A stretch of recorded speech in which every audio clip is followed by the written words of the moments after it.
deux conférences invitées qui vont nous donner des regards croisés.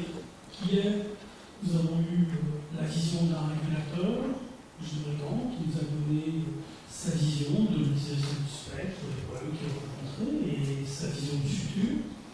Aujourd'hui, on va avoir la vision d'abord de l'opérateur, donc Philippe Lucas, qui est le directeur des devices, voilà,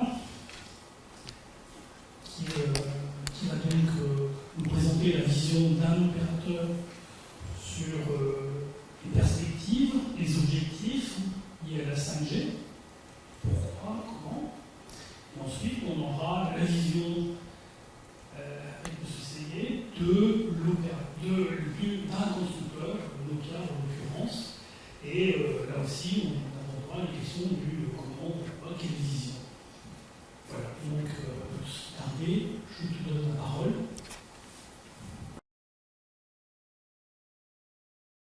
Tout d'abord, laissez-moi me présenter. Donc, je suis Philippe Lucas, je suis en charge de ce qu'on appelle Customer Equipment and Partnerships à Orange, au niveau corporate. Orange, c'est 28 pays qui sont pilotés par un corporate, une équipe, groupe, qu'on pouvait appeler à l'époque, il y a quelques années, R&D, qu'on appelle aujourd'hui Technology and Global Innovation. Et on a un certain nombre d'activités pour aider nos pays à développer leurs produits, services et surtout leur chiffre d'affaires. Et donc, j'ai pris la responsabilité de cette activité il y a 6 mois. Et auparavant, pendant de nombreuses années, j'ai drivé, piloté, managé l'activité normalisation au sein d'Orange. Et donc j'ai une certaine vision sur ce que la 5G a pu faire, en tout cas la façon dont elle peut être normalisée, et évidemment tout cela n'est pas terminé.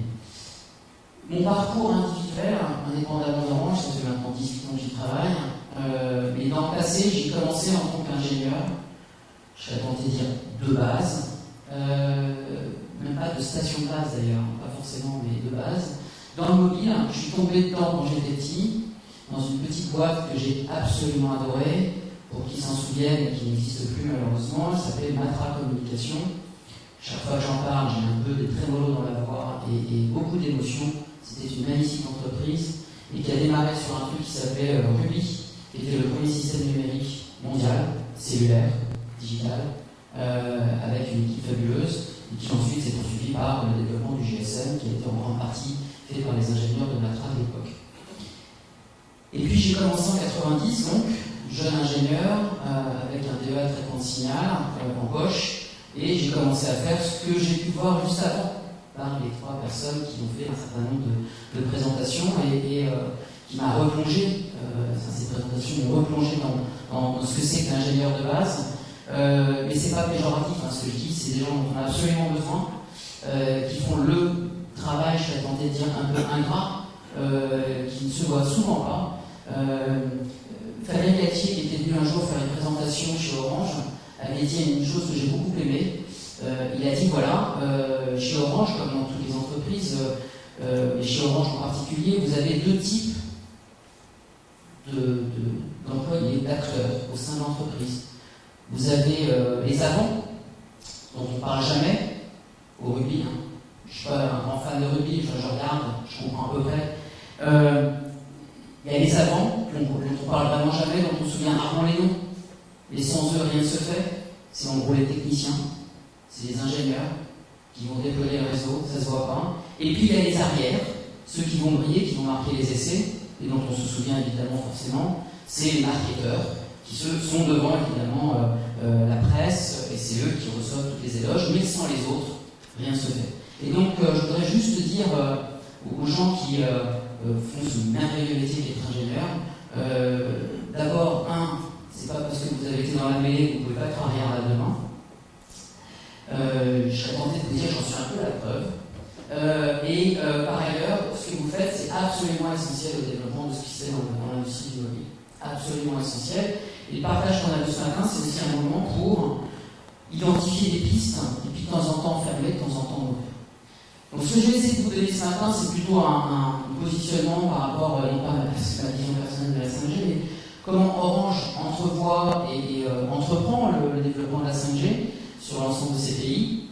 Et pour vous donner un peu de guidance, c'est pas forcément hyper détaillé, certainement pas d'un point de vue technique tel qu'on pourrait l'imaginer dans cette enceinte. En revanche, ça va vous donner, je pense, j'espère, en tout cas des axes de développement sur lesquels il faut qu'on travaille, soit en amont, soit même au quotidien dès aujourd'hui. Donc on va démarrer par, je dirais, pourquoi la 5G? Pourquoi on a besoin de 5G? Alors, évidemment, vous entendez partout sans 5G, pas de VR, pas d'AR, pas de voiture connectée, pas de voiture autonome. Alors on entend beaucoup de choses, des choses vraies, des choses que je serais tenté de dire, pas forcément très, très sensées. Je n'imagine pas personnellement un avenir à la 5G sur la voiture autonome à très court terme. Je ne vois pas Orange être un acteur assurant les accidents qui se seraient produits si par hasard une station de base venait à défaillir. Alors vous allez dire c'est pas grave, on va remonter les stations de base. Oui, mais elles peuvent aussi, même la redondance peut tomber en panne, et après la question c'est combien. Donc tout ça, bon, c'est juste pour vous dire que ce n'était pas le premier sujet sur lequel nous on est vraiment, je dirais, embarqué, quand même c'est un sujet qu'on regarde. Première chose, les réseaux 4G sont limités en capacité et nos clients l'utilisent de plus en plus. Pour faire quoi? De la vidéo, du YouTube. Et d'ailleurs, si vous regardez vos enfants, j'essaie d'éduquer les miens, c'est pas facile. Et quand je vois sur leur bureau qu'ils écoutent de la musique en regardant, en allumant YouTube, vidéo, mais ils ne regardent évidemment pas le clip, et ils ne se rendent pas compte qu'il y a de la vidéo, c'est quand même du gâchis. Alors, en tant qu'ingénieur, c'est du gâchis dans le classement. Utiliser Deezer, Spotify, c'est bien mieux. Et c'est moins gâchant. Donc voilà, donc les réseaux commencent à être largement saturés, ou en tout cas pas largement saturés, mais commencent à être bien denses, et on multiplie par 2 en moyenne la consommation de débit data chaque année. Alors, il y a un peu un ralentissement en France, parce qu'on est quand même relativement bien avancé, puis on a des forfaits, j'appellerais abondants par rapport au reste du monde, très abondants au prix auquel on les offre. C'est pas le cas partout ailleurs, estimez-vous très très très heureux de la situation française. Et ça c'est une première chose. Et puis le deuxième point, on sent bien qu'il y a un certain nombre de clients qui ne sont pas encore connectés, en tout cas extrêmement connectés. On pense qu'il y aura demain 8 millions de personnes qui seront connectées. Aujourd'hui on a 4 à 5 milliards, pas 8 millions, 8 milliards. Donc 4 à 5 milliards qui sont connectés. Aujourd'hui, il y a encore 3,3 milliards de personnes à connecter, qui sont ouvertes et pas connectées. Et donc, on sent bien qu'il y a un appétit, et de toute façon, j'étais là tout à l'heure ce matin à essayer de connecter pendant 2 heures, sans connexion cellulaire, et la connexion Wi-Fi, je n'avais pas les codes d'accès, je viens de les avoir, et c'est pour autant ça ne marche pas. Probablement pour des problèmes de sécurité de mon VPN à moi, chez Orange, pas à vous. Ce qui fait que quand je suis dans cette situation, je suis en situation de détresse. De plus en plus. Parce que je vais envoyer des mails à midi, et qu'il est déjà 11h, et que je vais pas réussir. C'est pas grave. Et donc on admet de moins en moins le fait qu'on ne soit plus connecté. Et puis donc ça c'était les hommes, et puis après il y a les machines. Donc je parle de ce PC, ce PC est une connexion cellulaire, et il est bien connecté aussi, surtout quand je n'ai pas d'accès Wi-Fi. Et là c'était jamais ni l'un ni l'autre. Et je suis convaincu qu'en sortant de cet amphi, je vais aller en parler à mes collègues d'Orange France, et j'espère que bientôt, je ne peux pas vous dire quand, et bientôt vous aurez une connexion cellulaire digne de ce nom dans ces locaux. Alors, pourquoi on fait de la 5G chez Orange? Alors, il y a plusieurs éléments. La première, c'est, encore une fois, on voudrait déjà réutiliser tout ce qu'on a pu faire en 3G et 4G. On ne va pas faire beaucoup plus de sites. Ce n'est pas notre objectif. Ça coûte cher un site. Ça coûte cher et puis il y en a de moins en moins, et puis c'est compliqué, et puis vous savez qu'on a des associations qui ne sont pas toujours favorables, donc c'est toujours un peu long. Donc ça c'est un premier point, et puis surtout on voudrait s'assurer qu'on puisse avoir finalement des réseaux un peu plus adaptatifs aux besoins. Alors, vous avez entendu parler dans la 5G de ce qu'on appelle le slicing. C'est la grande chose, je dirais que c'est ce qui va vraiment révolutionner la 5G, en tout cas mobile, quand le slicing sera effectivement actif. On en parlera peut-être un peu plus tout à l'heure. Et c'est un sujet sur lequel nous, on pense qu'il y a beaucoup de choses intéressantes. Dans la première phase de développement de la 5G, il y a un truc qui nous intéresse aussi, c'est tout ce qui est autour du beamforming. Ça, on pense que c'est un vrai sujet de fond, potentiellement par rapport à la couverture, en tout cas un débit donné, par rapport à ce qu'aurait pu faire la 5G sans beamforming. Et puis, par ailleurs, aussi être plus économe d'un point de vue énergétique, et peut-être de moins arroser là où ça ne devrait pas arroser, en termes de radio. Et puis par ailleurs, en termes d'énergie, sachez qu'un des objectifs qu'on se fixe chez Orange, grâce à la 5G qui est un peu plus efficace énergétiquement, c'est que, alors on va essayer de faire des choses à base comparables, c'est pas forcément évident, et je sais que avec tous les ingénieurs qui sont dans la salle, à la fin vous allez tomber dessus en disant mais pourquoi ceci, pourquoi cela. Notre objectif c'est que dans un réseau chargé 5G, à charge à peu près constante ou équivalente à ce qu'on fait en 4G, le prix de l'octet transporté est 10 fois moins consommateur de CO2 en 5G, donc en gros à l'horizon 2025, comparé au prix transporté en 2019. Donc ça veut dire qu'en gros, ça ne veut pas dire qu'on va moins consommer de CO2 en 2025 chez Orange, parce que pourquoi? Parce que les usages vont s'accroître. Néanmoins, c'est plus efficace énergétiquement que la génération actuelle. Par ailleurs, on va offrir avec la 5G des débits moyens plus importants que ce qu'on offre aujourd'hui. Aujourd'hui, on a à peu près en moyenne chez Orange une trentaine de mégabits par seconde en 4G. On espère qu'avec un 5G, au minimum, vous aurez 50 mégabits par seconde. Évidemment, en moyenne, on atteindra des débits bien plus importants. Je vais passer, je ne vais pas faire tout le cadran, mais vous l'avez sous les yeux. Ce qui m'intéresse, c'est peut-être qu'est-ce qu'on voit comme usage. Alors, la première chose, pour ceux qui ont un peu suivi le standard, vous savez que la première, il y a ce qu'on appelle une phase 1, chez Orange on l'appelle Horizon 1, qui va être celle qui va être déployée dans le courant de l'année, où on a déjà déployé en Roumanie, on a déjà donc démarré en termes de commercialisation. Cette première phase, ce n'est que, chaque antenne de dire, pour être très trivial, de la 4G+++. D'accord? Donc je ne fais rien de plus que d'augmenter les débits, d'accroître la capacité, et puis je pense que, encore une fois, le beamforming est un sujet intéressant pour pouvoir optimiser l'utilisation de nos ressources radio.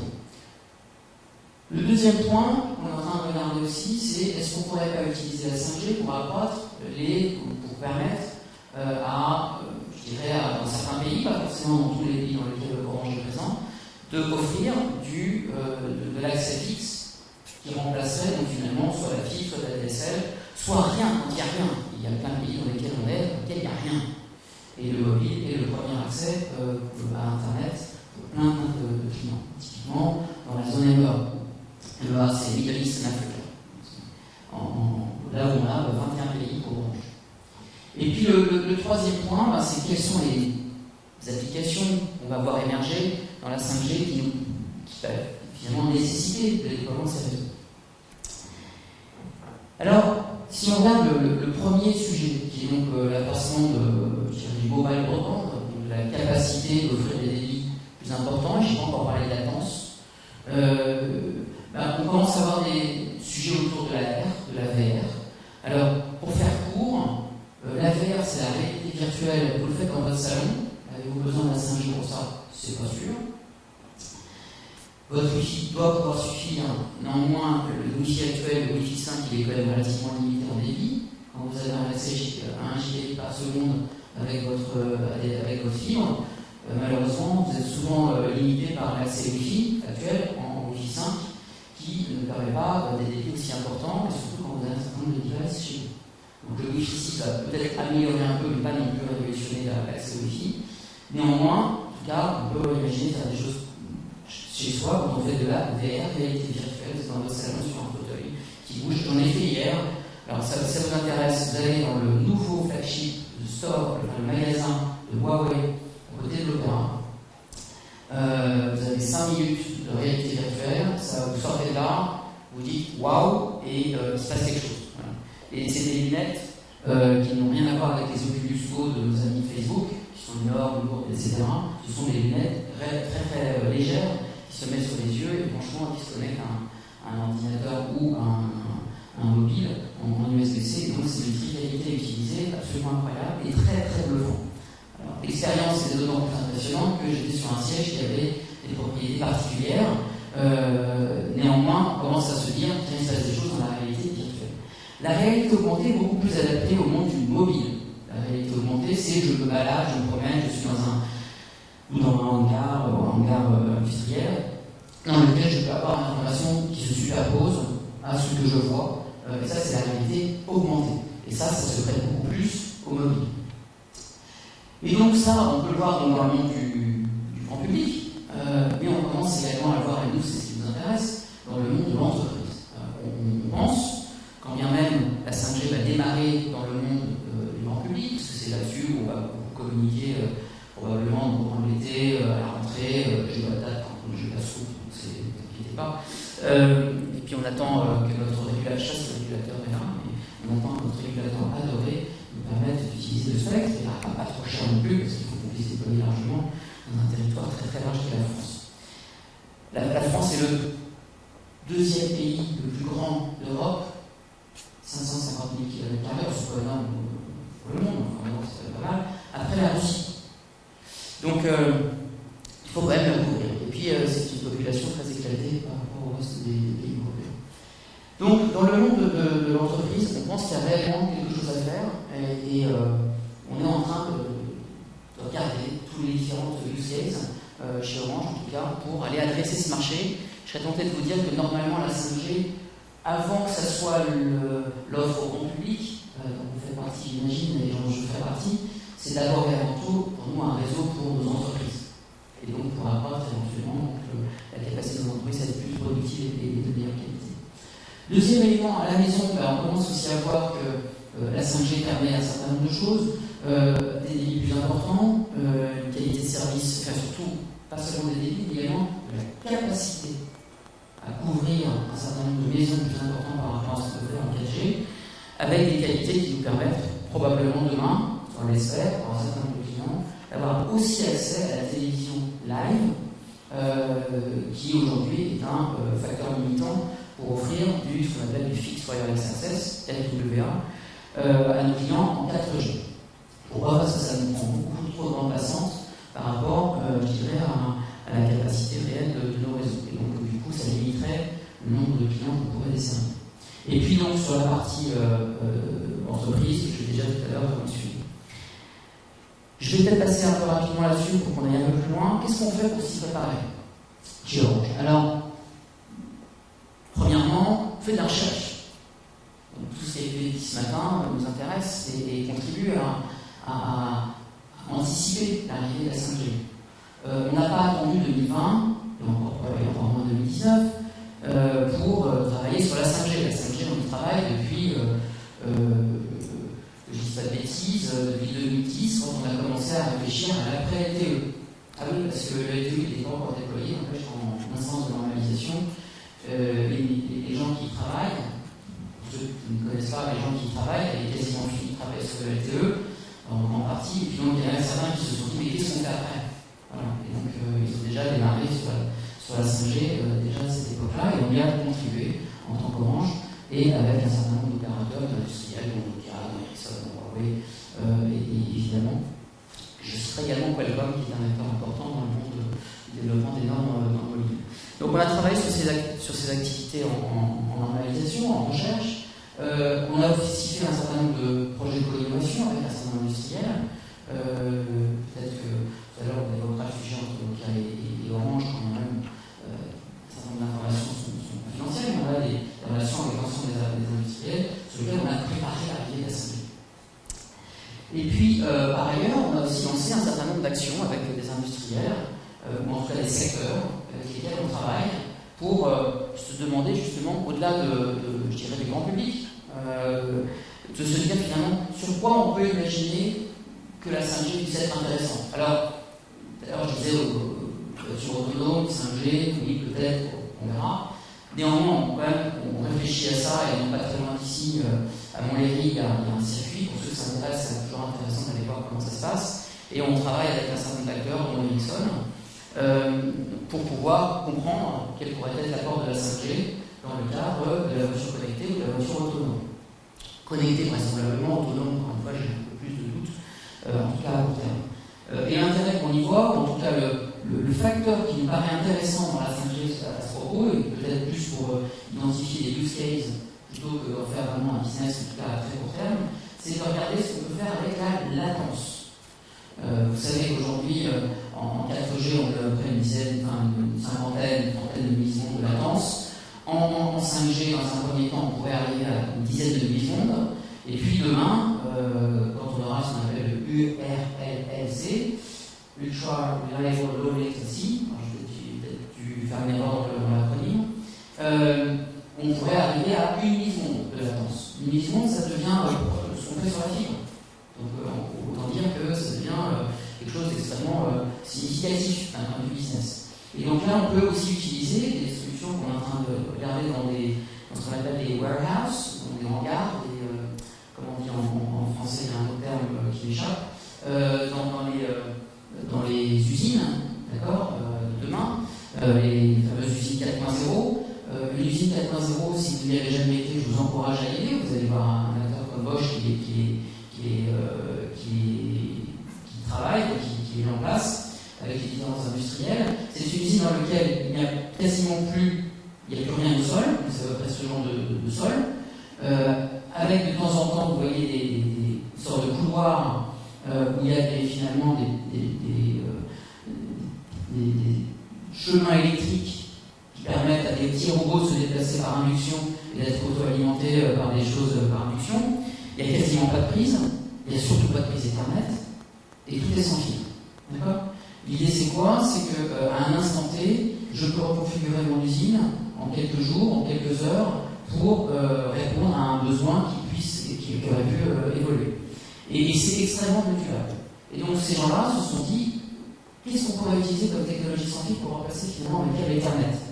Ils ont tous évidemment commencé par le Wi-Fi, évidemment. Et puis ils se sont aperçus que le Wi-Fi, c'est exceptionnel, mais il y a plein de contraintes, il ne marche pas super bien, et il n'est pas hyper bien adapté pour faire des choses extrêmement temporaires. Et donc ils en reviennent, et ils nous demandent, ils nous ont demandé, et ils ont demandé aux instances de normalisation de s'assurer, de voir si on ne pouvait pas utiliser finalement la 5G dans ce cadre, et c'est ça qui nous intéresse en tant qu'Orange, pour aller aider ces entreprises à aller, je dirais, caler sans fil les différents équipements qui pourraient demain apparaître dans ce genre de configuration. Donc ça c'est un sujet qui me paraît extrêmement prometteur, et on le sent et on le voit. Donc la 5G apporte quoi ? La capacité, la fiabilité, la latence, et tout ce que n'apporte pas aujourd'hui le Wi-Fi tel qu'il est designé. Et donc on travaille pour ça avec un certain nombre d'acteurs. Vous avez vu, j'ai mentionné tout à l'heure Renault, Ericsson sur le plateau de Montlhéry. On a des travaux avec Schneider Electric, La Croix, exactement dans ce genre de configuration que j'évoque, avec des petits robots connectés en 5G, avec aujourd'hui des modules, des gros modules qu'on peut mettre sur les équipements qui permettent de remonter de l'information, d'accéder, ou de faire que les robots fonctionnent de façon autonome dans l'usine, sans avoir de connectivité particulière autre que la 5G et surtout pas de fil Ethernet. Voilà, donc ça c'est un peu les différents sujets qu'on travaille. Et puis ensuite la question c'est quand ça arrive ? Quand est-ce qu'on va pouvoir démarrer la 5G ? Alors, je dirais que finalement c'est un secret un peu, aujourd'hui c'est un secret de Polichinelle. Elle a démarré. Elle a démarré en Corée, il y a un peu plus d'un an et demi. Elle va démarrer au Japon, très bientôt, au printemps, si tout se passe bien. Et puis, aux États-Unis, elle a démarré.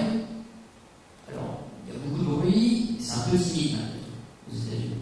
Et puis, c'est dans une bande de fréquence qui n'est pas forcément la meilleure pour l'instant. Et AT&T et Verizon n'ont pas de solution que de décoder dans la bande des 26 GHz, 28. Et donc, c'est du millimétrique. Et donc, quand on est dans du millimétrique, c'est plus compliqué de faire de la mobilité. De la mobilité, c'est encore plus compliqué de faire de la conversion. Donc, bon, c'est compliqué. Ils ont beaucoup de stations base, ça coûte très cher, et pour l'instant,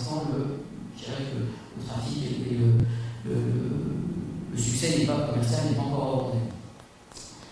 Néanmoins, ça leur permet de communiquer, de dire que sur le téléphone, il y a un petit logo 5G, quand même c'est parfois la 4G++, que du quand je dis que 4G+, 4G+, plutôt, sans plus. Mais bon, ça leur permet de communiquer, commercialement d'être présents, et dire que les États-Unis sont en avance, ce qui n'est pas plus le cas que dans la Chine. En Europe, on en est où?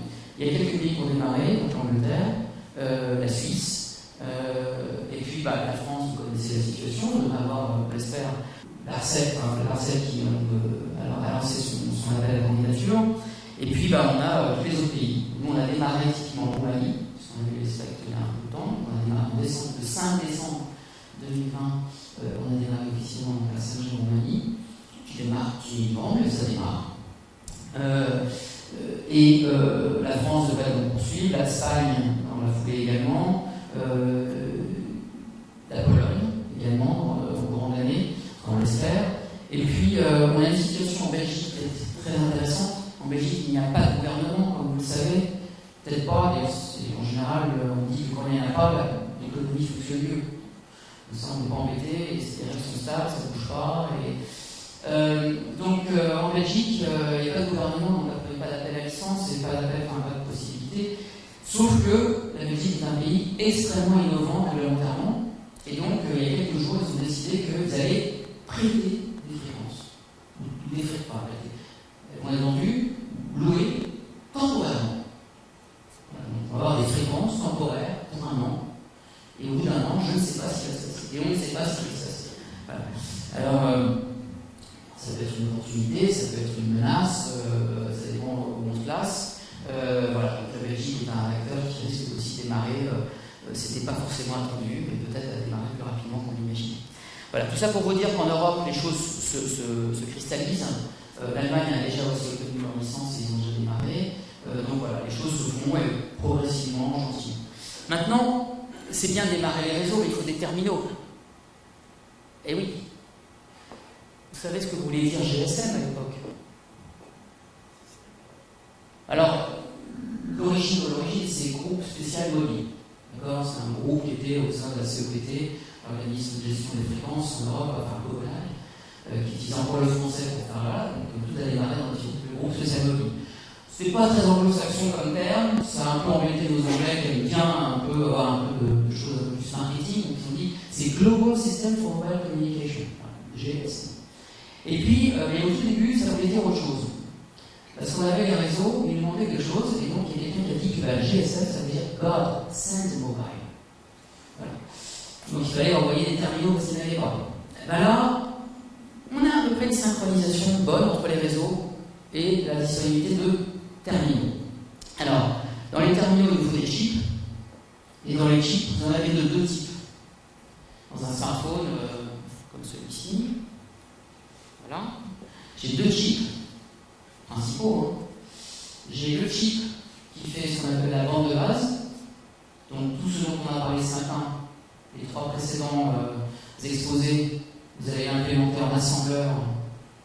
Je ne fais plus l'assembleur aujourd'hui, je suis désolé, je suis un peu vieux jeu. Dans ces terminaux, d'accord, en implémentation très bas niveau. Et puis, dans un deuxième temps, quand vous allez pouvoir utiliser l'application YouTube, Deezer, ce que vous voulez, eh bien, il faut qu'il y ait un processeur qu'on appelle applicatif dans lequel il y a l'OS. Et l'OS, c'est soit Android, soit iOS aujourd'hui. Et probablement que demain, il y aura un OS spécifique pour eux.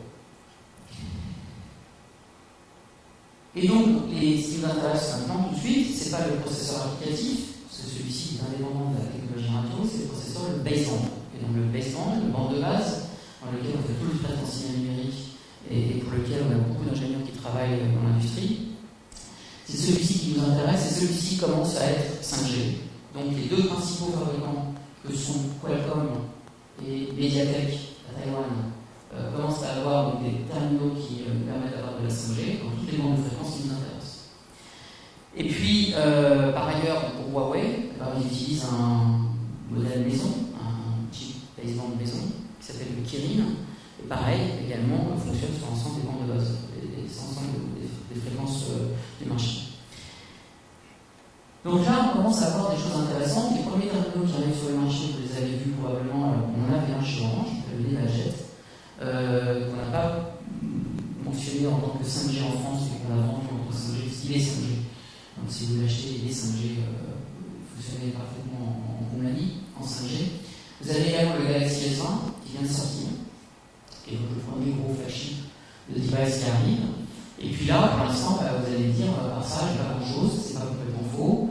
J'ai aussi ce qu'on appelle des MiFi, des Domino, ça dépend qui vous êtes. En gros, c'est un petit modem qui fait 5G d'un côté et Wi-Fi de l'autre.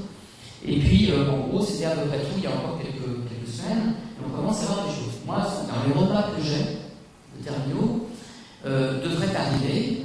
Là, par contre, je mets un conditionnel parce qu'il y a un autre facteur qui n'a rien à voir avec la 5G qui s'appelle le coronavirus. Quand ça vous poser des questions en termes de supply chain. Néanmoins, si tout se passe bien, et la Chine redémarre, on devrait avoir arrivé des terminaux pour en juin, juillet, à 400 € en 5G. Des smartphones à 400 € en 5G. Celui qui est vendu actuellement chez nos amis de Samsung, c'est plutôt 1200. Quand on est tout seul, on peut faire ce qu'on veut. Donc, on commence à voir un certain nombre de choses, et donc on a un certain nombre de terminaux qui vont arriver. Donc, au départ, évidemment, on a du flashing, donc c'est toute la panoplie des acteurs qui peuvent nous aider à développer les terminaux et les marchés. Et puis, ce qu'on appelle flagship, high-end, mid-tier, low-tier, c'est, je dirais, le type de terminaux qui vont être vendus. Donc, on démarre sur ce qu'on appelle le very high-end, ou le flagship. Donc, c'est en gros les Galaxy S20, l'iPhone peut-être 12, 13, 14, je ne sais pas comment il s'appellera, si ça arrive en septembre, et si les 5G, en tout cas les rumeurs disent qu'il devrait l'être.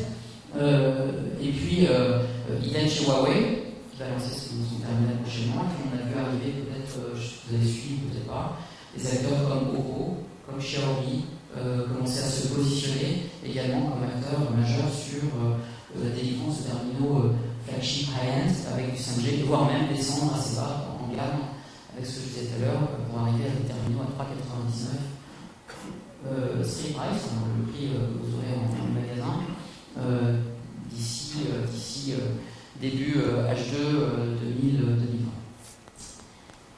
Tout ça pour dire que ça se démocratise à une vitesse absolument faramineuse. On n'avait jamais vu ça, même en 4G, on n'avait pas vu ça aussi rapidement. Ce qu'on commence à voir, c'est qu'on pense que d'ici 2020, on aura à peu près une trentaine de millions de devices qui seront 5G et qui seront vendus sur la planète. Avec la Chine qui se développe, avec la Corée qui va mal avancer, 6 ou 7 millions de clients déjà actifs, on commence à avoir un certain nombre d'acteurs. Et puis, comme je disais tout à l'heure, on commence à avoir d'autres choses intéressantes. On a fait une press release la semaine dernière avec un acteur qui s'appelle Dell, qui nous. Alors, je ne sais pas si celui-ci c'est un Dell, je ne suis pas sûr, où on a un premier terminal, des premiers laptops, donc Dell, Lenovo, qui arrivent aussi avec de la connectivité 5G, parce qu'on pense aussi que ça, c'est un vrai facteur d'utilisation de la 5G dans les différentes PC, dans ce qu'on appelle les. C'est un barbare, les Always Connected PC, ACPC, un terme plus sacré, dont l'objectif est de dire finalement, que je sois en Wi-Fi, en cellulaire, je suis toujours connecté, et de toute façon, j'ai des offres chez les opérateurs qui me permettent de se connecter à la moindre coût. Et puis, également, ce que je mentionnais tout à l'heure, alors ça, c'est, pour ceux que ça vraiment intéresse, la rouge, là, vous voyez, c'est à peu près la taille de ce qu'on peut faire en VR aujourd'hui, et c'est extrêmement léger. Vous pouvez la connecter facilement à un smartphone, en USB-C, et très sincèrement, l'expérience, c'est assez bluffante. Voilà notre roadmap. Donc, ce que j'ai dit tout à l'heure, c'est qu'on s'est préparé, et puis notre objectif, c'est de pouvoir démarrer des offres commerciales en cours d'année dans les principaux pays dans lesquels on est présent. Pas en MEA, pas en Afrique pour l'instant. Évidemment, on s'y prépare. On est plutôt en train en MEA de déployer la 4G plutôt que la 5. Néanmoins, dans tous les pays, donc les grands pays européens, donc la France, l'Espagne, la Belgique, la Pologne, après la Roumanie, on va lancer donc progressivement les réseaux avec une gamme de produits et une gamme de terminaux qui seront évidemment adaptés au marché. Voilà, je vous remercie de votre attention. Si vous avez des questions, n'hésitez évidemment pas. J'essaierai d'y répondre. Merci à vous. Vous n'avez jamais cité Ericsson et Nokia dans votre présentation. Pouvez-vous commenter? Alors, je suis désolé, c'est pas tout à fait exact parce que j'ai cité Ericsson. J'ai cité cité aussi Nokia. Je crois même à parité, je fais attention. On les aime beaucoup. Mais c'est pas les seuls qu'on aime bien. Je ne sais pas ce que je pourrais dire de plus que ce que j'ai dit. Ce sont des acteurs majeurs aujourd'hui sur le marché. Ericsson, Nokia, mais également Huawei, on ne peut pas l'oublier. Je pense qu'aujourd'hui, ils deviennent de plus en plus près. Je pense que finalement, la situation du coronavirus a été super pour tout le monde, même pour eux. Ça leur permet de gagner un peu de temps. Tout ça de gagner, c'est vraiment intéressant. Une situation actuelle. Merci beaucoup pour cet exposé. On a du mal à voir la killer application qui va arriver pour la 5G pour le grand public. Alors, la killer app, elle existe aujourd'hui. J'en ai pas parlé, je suis vraiment désolé, j'aurais dû commencer par ça. Chaque fois que vous voyez des gens qui font la 5G, il y a une killer app, on l'utilise tous. Tous. Elle n'est faite, la 5G, que pour une seule et unique application. Speed test. Il n'y a pas de killer app. Il n'y a pas de killer app, ce qu'on voit, c'est comme la 3G. Enfin, cette appli, un petit moment que je traîne dans cette industrie, c'est une trentaine d'années, j'y suis né quasiment, et voilà, je la poursuis. Cette question vous a suivi depuis le début, en tout cas, nous précède depuis le début, depuis la 3G. Pourquoi il fallait faire la 3G? Et pourquoi faire la 3G? Quelle était la killer app? Pourquoi faire la 4G quand la 3G marchait super bien? Je vais vous dire ça, j'étais en 3G quand j'avais accès. J'étais pas content, quand même, j'ai travaillé, j'ai fait et j'ai normalisé. Donc, non, quand j'ai pas la 4G, je suis malheureux. Aujourd'hui, et je pense que dans 3 ou 4 ans, vous aurez probablement des applications qui font que vous serez ravis d'avoir la 5G parce que vous n'aurez plus de problème de capacité. Vous n'aurez plus de problème de limite de bande passante. J'imagine que chez vous, pour une grande partie d'entre vous, vous avez commencé à avoir la fibre. Qui est la fibre chez lui? Elle est le gamin, il n'est pas là. Vous êtes bien heureux, donc j'imagine, avec 1 gigabit par seconde, on ne se pose pas de question, qu'est-ce qu'on fait, qu'est-ce qu'on ne fait pas? Si on peut être 5, 50, moi j'ai 35 devices connectés à la maison. Seulement. Et encore, sur mes 3 enfants, il y en a 2 qui sont partis. D'accord? Donc 35 devices, je pense que s'ils étaient là, on serait à 50. Ils ne sont pas connectés en permanence, parce qu'ils ne transmettent pas en permanence. Donc oui, on a besoin de bande passante, on a besoin de solutions, et demain, même sur vous allez avoir plusieurs devices. Vous allez avoir aujourd'hui, qui a 2 smartphones dans ses poches? Oui, mais là, non? Il y en a qu'un? Moi, j'en ai plus, mais je suis un cas particulier. Le nombre de gens que je vois dans le monde professionnel qui ont 2 voire 3 téléphones, c'est impressionnant. Ils ne font pas la même chose d'ailleurs sur les uns et les autres. Il y en a qui désignent plus pour la partie entreprise, d'autres pour la partie plus perso, même en data et en mouvement. Voilà, il n'y a pas de killer app. En revanche, je pense que les usages vont augmenter et le fait qu'on va offrir de la capacité d'accès va aussi permettre aux acteurs de pouvoir développer de nouvelles applications. Oui, bonjour. Je n'ai pas trop entendu parler de développement durable dans votre présentation. Comment Orange compte contribuer à réduire l'empreinte carbone des sticks au monde? Alors, Orange vient de dévoiler son plan quinquennal. On n'est pas dans un système soviétique, mais on a un plan quinquennal et on vient de finir ce qu'on appelait Essentiel 2020, pardon, et on rentre dans ce qu'on appelle donc le nouveau plan à l'horizon 2025 qui s'appelle Engage 2025. Et Engage 2025, c'est 5 éléments. Je ne vais pas tous les faire, je vais en faire un seul. C'est un engagement et 4 piliers. Et le premier engagement, c'est 2 choses. Le premier, c'est de travailler. Orange s'engage à réduire la fracture numérique. On va dire positivement, s'engage à accroître l'inclusion numérique. Premier sujet. Et ça va se voir un certain nombre d'actions à l'horizon 2025. On va démarrer dès cette année. Ce que j'ai dit tout à l'heure, 8 milliards de personnes aujourd'hui sont couvertes par le mobile. 4,5 milliards de personnes ont un accès au réseau mobile. Il reste 3,3 à gérer. Alors, Orange n'est pas présent partout où ces gens-là ne sont pas couverts, ou sont couverts, mais partout où Orange est présent, on répondra et on fera des propositions pour que ces clients puissent se connecter à Internet.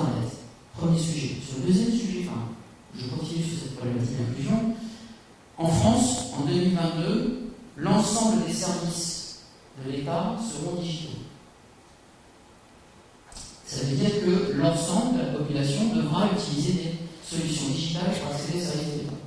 Et donc, on va également s'engager, s'assurer que l'ensemble des personnes sont, soit formées d'un côté, on verra comment Orange y répond, ils contribuent, pas forcément seuls dessus, et également d'offrir des solutions qui permettent aux clients d'accéder à ces solutions de façon affordable, à coût affordable, comment dire en français, raisonnable, comme accessible. Deuxième grand sujet sur le volet d'engagement. Donc l'engagement, c'est autour de l'engagement CO2. C'est un sujet compliqué et je ne sais pas si vous avez suivi ce qui s'est passé ou ce qui s'est dit dans la GSM Association. GSM Association, c'est l'ensemble, c'est l'association des opérateurs mondiaux. Je ne sais pas si vous êtes au courant, mais c'est pas Richard, mais le président. Et ça fait moi 30 ans que j'y travaille à la GSM Association. Et donc la GSM Association a dit que l'industrie des télécoms opérateurs sera carbone neutre carbone, une émission carbonée, d'ici 2040, d'ici 2050. Donc vous allez me dire, ça n'engage à rien, d'ici là, on sera peut-être pas plus loin, doucement. Voilà, je faucherai, d'accord.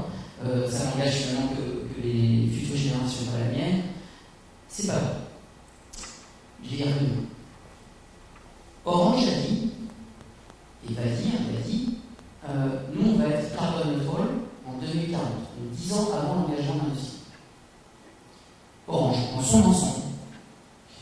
Et puis, ça n'attend pas 2040 avant d'agir, parce qu'il faut qu'on agisse d'ici là. Et donc, ce que je disais tout à l'heure, dans le cas de la 5G, sans rentrer trop dans les détails, parce qu'il y a beaucoup de choses qu'on fait sur ce sujet qu'on va faire, et qui vont être de plus en plus visibles. Je prends déjà un exemple. La dernière box qu'on a lancée, la box à la maison, oui, elle n'est pas Wi-Fi 6. Et nous, on s'est dit d'ailleurs, pourquoi faire une box Wi-Fi 6 pour l'instant et la retarder pour y mettre du Wi-Fi 6, dès lors que de toute façon, il n'y a aucun device Wi-Fi 6. Ah oui, non, pardon, il y a l'iPhone 11 et les Galaxy S1. Il y en a deux. D'accord ? En revanche, tout le plastique est dedans, il est recyclable. Exemple. Qu'est-ce qu'on fait dans les réseaux ? On a un plan sur les réseaux pour limiter la consommation énergétique. Production d'énergie. En Afrique, nous, on produit l'énergie, on produit l'électricité. Et deux, comme j'ai dit tout à l'heure, l'impact des émissions carbonées de la 5G, il est positif par rapport à la 4G. Il est positif par rapport à la 4G. Je n'ai pas dit qu'il était neutre, mais il est de meilleure qualité d'un point de vue consommation énergétique que la 4G. Et j'ai dit tout à l'heure, personne ne m'a marqué, je suis ravi, parce que je pense que je ne pourrais pas vous contredire, mais en tout cas, le message que je passe aujourd'hui, c'est de dire qu'en 2025, on aura des réseaux 5G relativement chargés, la consommation énergétique par bit transporté, par OT transporté, sera 10 fois moindre en 5G qu'en équivalent 4G. Donc, on agit, d'accord ? Mais on n'a pas dit qu'on lançait la 5G pour qu'on ait une économie décarbonée, parce que c'est pas que vrai, il n'y a pas que ça. Et voilà, donc déjà, on agit, et il y a plein de choses, mais ça prendrait probablement beaucoup plus de temps, et ça dépasserait largement le sujet de la 5G pour parler sur le sujet de décarbonation. Vous avez parlé de la voiture autonome, du fait que vous étiez un peu circonspect, au fait que vous puissiez assurer un continu de recouvrement dans le temps et sur le territoire. Est-ce que c'est pas une preuve que mettre un système critique dans un réseau, notamment pour la voiture autonome, c'est peut-être pas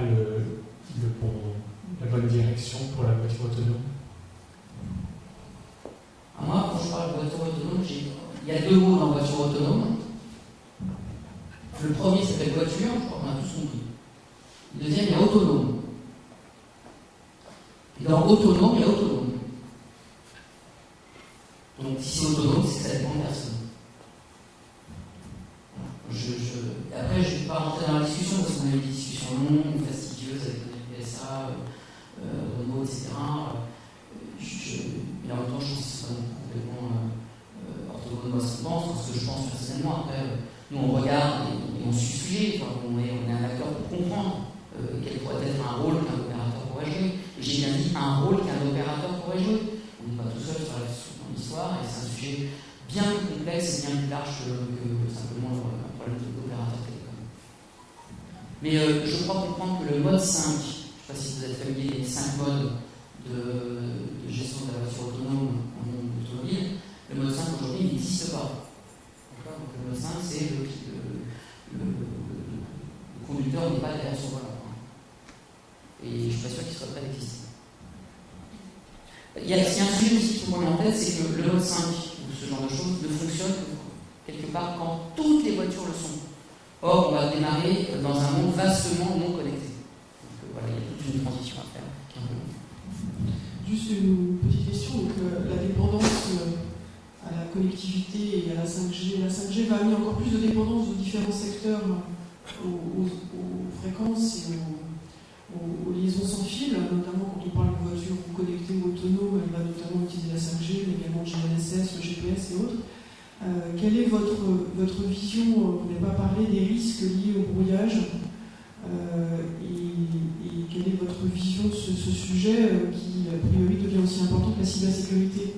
En tant qu'opérateur, est-ce que vous pensez mettre des détecteurs qui permettent aussi de savoir plus facilement, plus rapidement pour vos différents utilisateurs, notamment peut-être dans le vertical, qui sont brouillés pour qu'ils puissent alerter, parce qu'un brouillage ne s'arrête que quand il est traité.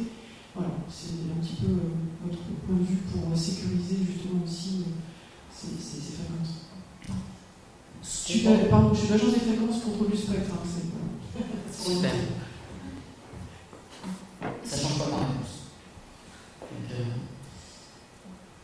Sur ce sujet du spectre, on pense que ce qui a été fait en Allemagne n'est pas ce qu'il a fait. Je m'explique. En Allemagne, pour justement éviter ce que vous venez d'expliquer. En Allemagne, ce qui a été fait, c'est qu'il y a une centaine de mégahertz qui a été alloué, ce n'est pas non plus gigantesque, mais c'est tout ce que les opérateurs publics n'auront pas. Une centaine de mégahertz a été alloué aux entreprises, sans être hyper précis sur la façon dont on va utiliser ce spectre. Et ce que vous évoquez est exactement ce qu'on craint, qui est de dire, si vous avez des acteurs non coordonnés qui vont utiliser un spectre partagé, se pose la question du brouillage, de la gestion efficace de ce spectre. Et donc, Orange milite, mais au bon sens du terme, dans tous les pays dans lesquels on est, pour dire le cellulaire c'est compliqué, le cellulaire il a une garantie par rapport au Wi-Fi ou à d'autres technologies radio. Ben justement, c'est parce qu'il est dans des bandes propres que l'on peut faire des choses propres. Et donc, charge à nous, opérateurs, de s'assurer que la gestion du spectre soit la plus clean, la plus propre possible, pour éviter justement ce genre de cas. Alors qu'après, il y a des gens qui utilisent des brouilleurs. Là, on est plus, je dirais qu'on est. C'est un peu, je serais tenté de dire, c'est un problème de police. Voilà. Bon, je ne sais pas si on peut mettre un identificateur de brouilleur sur chacune des stations de base. On verra bien, mais j'imagine que ça va être hyper compliqué pour nous, mais je n'ai pas regardé le sujet, donc je ne peux pas promettre quoi que ce soit. Mais oui, effectivement, on a bien conscience que. On a vu, par exemple, je donne un exemple très simple, dans la bande des 869 MHz, une bande un peu partagée, un acteur de l'immobilier bien connu, des Algériens, nous Orange, fait qu'on a eu un petit souci sur un lieu donné, on n'arrivait plus du tout à utiliser un spectre qui était complètement brouillé, on ne sait pas lui. Et en fait, il utilise ce spectre dans la bande des 869 milliards de façon permanente. Pour faire quoi? Pour protéger les grues. Parce qu'évidemment, les grues sont toutes synchrones, etc., pour éviter qu'elles se rentrent dedans sur un chantier. Ce qu'ils n'avaient évidemment pas le droit de faire. Donc, elle n'est pas la police, donc il n'y a pas de police des spectres. Vous êtes venu après, on en a reparlé, on a discuté. On a mis un petit peu de temps. On a mis un petit peu de temps nous pour trouver d'où venait le sujet. Et donc, voilà, une fois que ça a été trouvé, on l'a réglé. Voilà. Et c'est le genre de choses qu'on veut éviter, on préfère faire les choses a priori plutôt qu'à posteriori.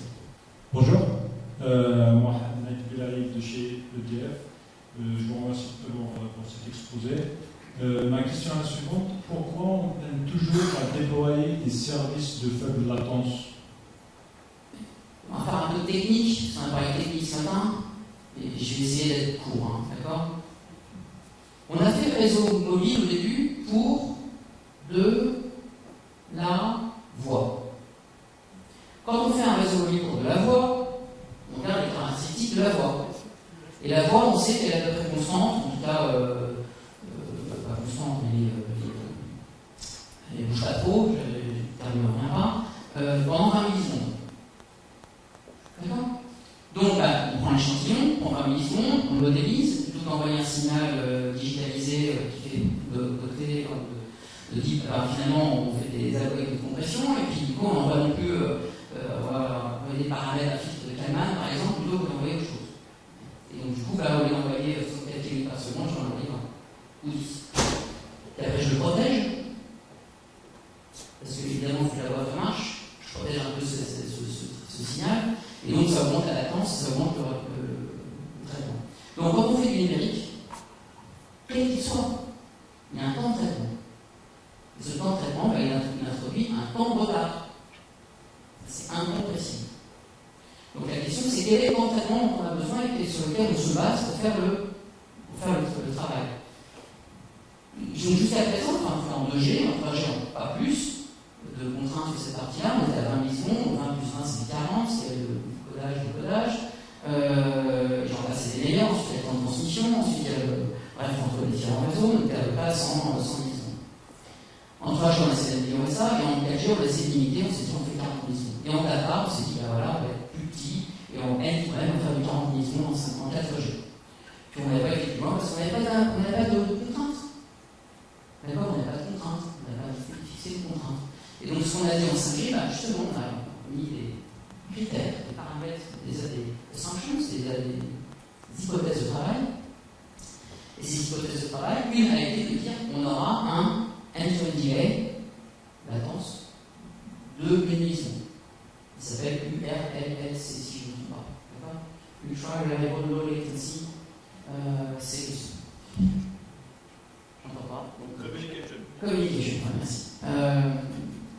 Donc voilà. Donc aujourd'hui, c'est la 5G qui nous permettra, parce que pas dans la phase 1, pas dans l'horizon 1, et probablement dans l'horizon 2, qui nous permettra de faire cette fameuse milliseconde de latence, ce qui pourrait être d'ailleurs intéressant dans le cas de RTE, pour pouvoir équilibrer des échanges, puisqu'on est plutôt à la milliseconde près, des échanges entre les énergéticiens, en tout cas dans ceux qui produisent et ceux qui distribuent.